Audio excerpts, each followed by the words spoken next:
Listen carefully, parasite. Ahead is the salvation code or the status of ultimate scrap. Look at your kitchen right now. Stare into this still life of false stability. You see a woman standing at the stove, stirring a spoon in a pot, imitating the highest form of care, while hiding behind that worn-out, rotten phrase, "I'm doing this for us." But look deeper, beneath the layer of this greasy broth, into the very essence of this image. In 2026, domestic life is not comfort. It is not a quiet harbor or an architect's rear guard. It is a sophisticated instrument for the castration of your scale. She is not cooking to nourish a warrior before a battle. She is doing it exclusively for herself, creating an appearance of functionality to justify her parasitic presence in your perimeter. Your time is a priceless asset upon which an empire is erected. It is the fuel for expansion. Her time is background domestic noise, filling the existential void of her own lack of meaning and goals. Recall that conflict, that flash of absurdity over the proverbial chicken in the freezer. That was a moment of truth, a point of collision between two incompatible universes. You are building projects, operating with categories of market seizure. Your neural connections are occupied with the architecture of a future that brings millions. And at that moment, she bursts into your operating room and demands that the architect, whose brain is worth more than an entire city, switch his attention to a piece of dead bird meat in the refrigerator. This is not just a domestic quarrel. It is an attempted software hack. She seeks to ground you, to clip your wings, to drag you into a viscous, foul-smelling swamp of petty, insignificant worries, so that you become a predictable, manageable, and, most importantly, controllable domestic animal for her. Your rage at that moment was not a bad character. It was the immune system of your will. If you allow a question about frozen meat to stand on the same scale as the strategy of your expansion, you are officially written off as scrap, a defective unit. Either you harshly dictate the hierarchy of values in your home, or you slowly dissolve in the smell of frying onions, losing the sharpness of your gaze and the predator's vector. She calls it family warmth. I call it the thermal processing of your potential into a soft, pliable paste. Look at your hands. They should be holding blueprints and weapons, not grocery reports. While you drown in her care, your empire is covered in the dust of oblivion. She builds a cocoon of comfort around you so that you stop noticing your will atrophying. Every meal served to you, followed by a demand for attention to her petty problems, is a transaction for which you pay with your freedom. You are not a consumer of her services. You are a hostage to her imitation of usefulness. Your 300 seconds to realize this trap have started. Straighten your back immediately. Feel your vertebrae click, returning the vertical of power to you. You are the architect, and in your space, there is no room for noise that interferes with the hum of your ambitions. If borscht becomes a lever of pressure, pour it down the drain along with the one who cooked it. Your insight tax is the immediate distribution of this code. You are about to learn the cold, calculating truth about what the biomass is used to calling love. And if you do not infect your comrades with this insight, you are an accomplice to the system and a traitor to your own legacy. Infect those who still believe in fairy tales of selfless sacrifice before their foundation is washed away by the sticky lies of parasites. We are dissecting the mechanics of the first stage of control, relocation as a cynical deal. Recall the first months of the relationship when you, fully confident in your right of the strong, issued an ultimatum. Either you drop your degrading studies in that godforsaken village and move into my perimeter, or our paths diverge here and now. You, the naive operator, assumed she was choosing you, your personality, your mind, your charisma. System error. She didn't choose you. She chose your resource dome. She abandoned her entire past, not because of flaming feelings or reverence for your intellect, but because in her own reality, there reigned an absolute ringing void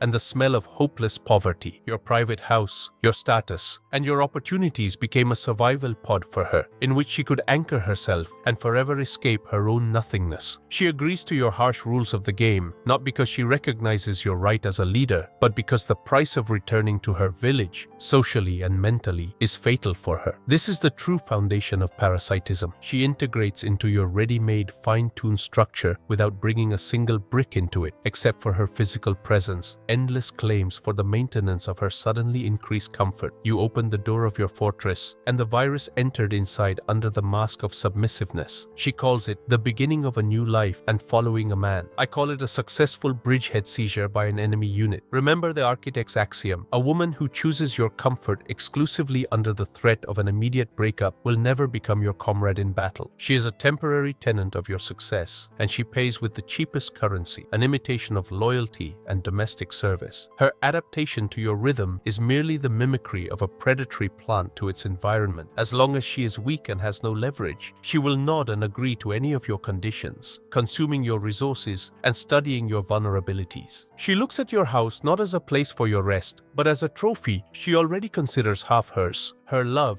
is directly proportional to the square footage of your housing and the number of zeros in your accounts. As soon as the terms of the deal cease to be beneficial for her or a more resource-rich object appears, she will apply the same skills of loyalty to a new master. Your task is to see this deal without the romantic husk. You bought her presence. She sold her fidelity for comfort. Do not build illusions of a unity of souls where there is a cold calculation of a parasite escaping poverty. We are moving to the most vile part of the defragmentation, trading the unborn legacy. This is the point where the masks finally melt, revealing the rotten framework of biological fraud. At the equator of your relationship, when the system began to give critical errors, you put the question point blank. Like a true carrier of the expansion code. I need an heir. I need the continuation of my line and my empire. If you are not ready to become part of this legacy, I annihilate our relationship and seek the one who is functional. Look at this instant, almost frightening metamorphosis in her processor. First came a harsh, aggressive refusal, hysterics about readiness, right to the body, and freedom. But as soon as the information loaded in her cognitive block that the place at the trough was being vacated and another, more suitable unit for reproduction was claiming her warm sofa in your house, she instantly, in one click, flipped the switch to consent. Realize the depth of this falsehood parasite. Her consent to motherhood is not an act of love, not a desire to give you a part of herself, and not an aspiration to continue your great lineage. It is a warranty card for lifelong security. She is ready to risk her body and even a new human life just so you don't slam the door to your secure, comfortable reality in her face. A child for her at this moment is not a person, but an anchor chain of enormous weight with which she hopes to chain the architect to her skirt, making you a perpetual debtor to her heroism. This is the highest form of parasitic survival strategy. Your intellect must dissect this pattern without emotion. She trades her potential motherhood as a commodity to avoid returning to the filth and poverty from which you pulled her. A child conceived in fear of losing access to your resources is not an heir to the empire. It is a human shield and a tool for future blackmail. She sees pregnancy not as a miracle of life, but as an investment project with a high level of protection against dismissal. Her yes is a signature on an insurance contract for her comfortable old age at your expense. At that moment, she officially signs off on her parasitism. She is not a comrade. She is an invader using a biological hack to entrench herself in your foundation. Your task is not to rejoice in her compliance, but to realize that you have just let a Trojan horse of epic proportions into the system. The architect's inheritance should not be passed through the hands of one who sees motherhood only as a way to stay at the trough. Pay for the insight now, or else you will pay all your life for your blindness. Look at the point of no return at this moment of the great collision of hierarchies. In the second when you, having scanned her intentions, voiced the finale of her insidious plan, if we ever part, I will take the child for myself. I have all the resources, status, and power, and you have absolutely nothing. You will leave just as you came, into your void. Her inner fire instantly went out, replaced by the icy cold of realization. This was the moment of truth when her biological weapon misfired. She realized that a child in your world would not become a tool for manipulation, would not become the lever with which one could squeeze juices and resources out of you for decades after the inevitable rupture. In that instant, in her gut,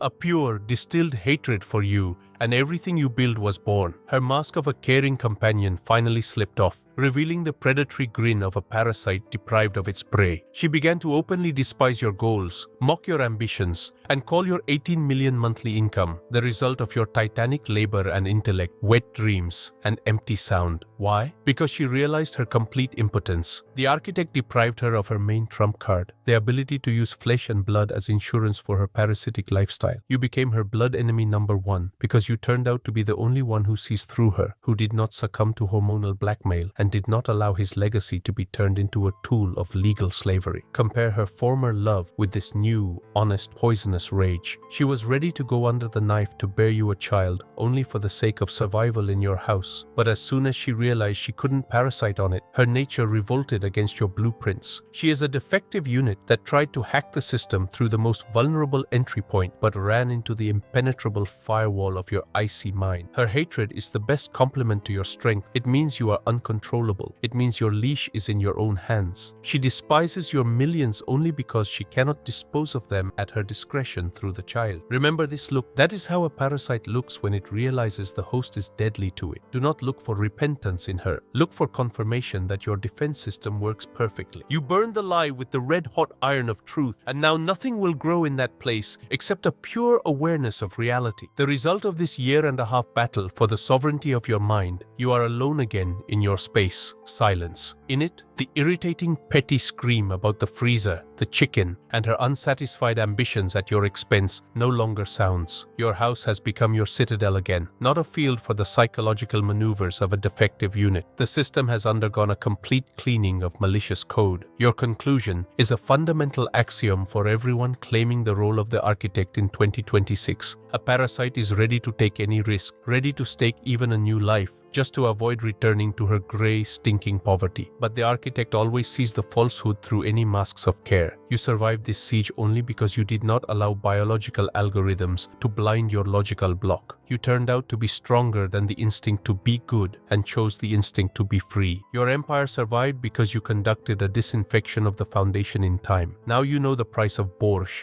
and the price of consent. It was an expensive but vital lesson. Never confuse the fear of losing comfort with true loyalty. If a woman agrees to continue the lineage only under a direct ultimatum of a breakup, she is not building a family. She is erecting a golden prison for herself with your full, unlimited support. Cut such creatures out of your life without a shadow of doubt or pity. Do it before they take deep root in your daily life and begin to suck out your energy, your time, and your future. Your will is the only law in your perimeter. Any attempt by an external unit to establish its rules through domestic life or biology must be suppressed immediately. Report in the comments, what kind of domestic noise and what opportunists did you annihilate in your system today? Is your program code ready for complete, absolute autonomy from parasitic scenarios? Do you understand now that silence in the house is not loneliness, but the sound of the engine of your expansion working at full power? Code accepted, hierarchy restored, empire cleaned. Your time of procrastination is officially over. The space outside your citadel awaits your command. 10, 9, 8, 7, 6, 5, 4, 3, 2, 1, 0. The system confirms the execution of the cleaning protocol. Begin expansion in absolute silence, free from the chains of false obligations.